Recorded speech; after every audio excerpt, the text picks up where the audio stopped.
Salut, c'est Natacha. Aujourd'hui, je suis à Toulon où j'ai rendez-vous avec Hélène Graveline, la fondatrice des éditions Plume Ascendante, spécialisée dans les littératures de l'imaginaire. Bonjour Hélène, merci de nous accueillir dans ton cabinet d'édition. Avec plaisir. Tu vas nous parler un petit peu de ton métier. Allez, suivez-moi. Hélène, j'aimerais savoir ce qui t'a amenée à devenir éditrice. Moi, je suis auteure depuis pas mal d'années. Je suis aussi correctrice d'édition. C'est vraiment un métier que j'adore faire. Et donc, ça fait plus de 10 ans que j'exerce les deux côtés de l'édition, en fait. Et je me suis dit, pourquoi ne pas créer ma propre maison d'édition pour proposer aux auteurs donc mon savoir-faire, mes compétences. Et j'ai créé le cabinet d'édition Plume Ascendante en 2019.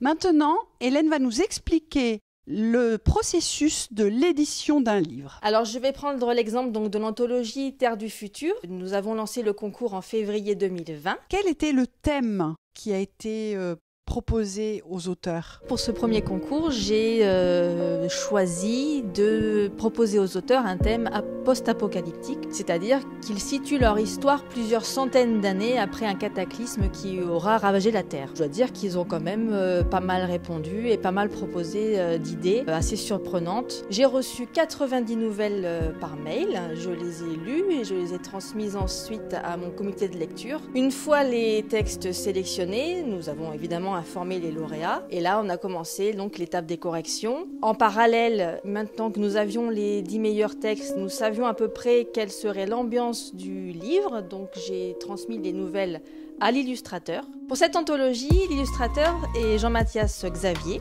Donc pour qu'il puisse réaliser l'illustration de couverture, il m'avait demandé de lui envoyer quelques nouvelles. Finalement, je lui ai envoyé les 10 nouvelles parce que j'avais dans l'idée que chaque texte soit illustré. Il a illustré chaque texte et puis il a choisi donc d'illustrer l'anthologie en partant du premier prix, donc la nouvelle Air sauvage.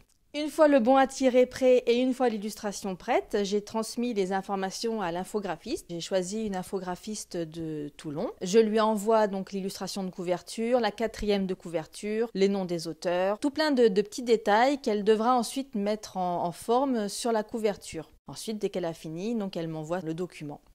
J'ai choisi un imprimeur français. Je lui envoie le bon à tirer finalisé. Je lui envoie aussi la couverture que m'a transmis l'infographiste. Et aussi, je lui précise donc bien entendu le nombre d'exemplaires que je souhaite voir imprimés.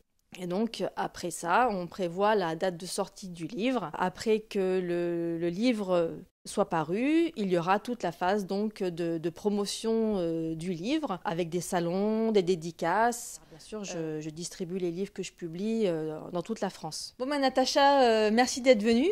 Merci de nous avoir accueillis, Hélène. Merci d'avoir donné la parole. Il est tard, je vais aller me coucher, moi. Hein. Déjà? Mais c'est pas possible, ça. Bon, tant pis, on s'en va, hein. Hélène, qu'est-ce que tu fais? Mais tu t'arrêtes jamais de bosser, en fait. Si vous voulez plus d'informations sur Plume Ascendante et Terre du futur, je vous mets tous les liens en description. C'est 3PO? Oui, Natacha. En route vers le futur. C'est parti. Salut les terriens. Oui, salut les terriens. Et n'oubliez pas de vous abonner à la chaîne pour suivre nos aventures, c'est gratuit.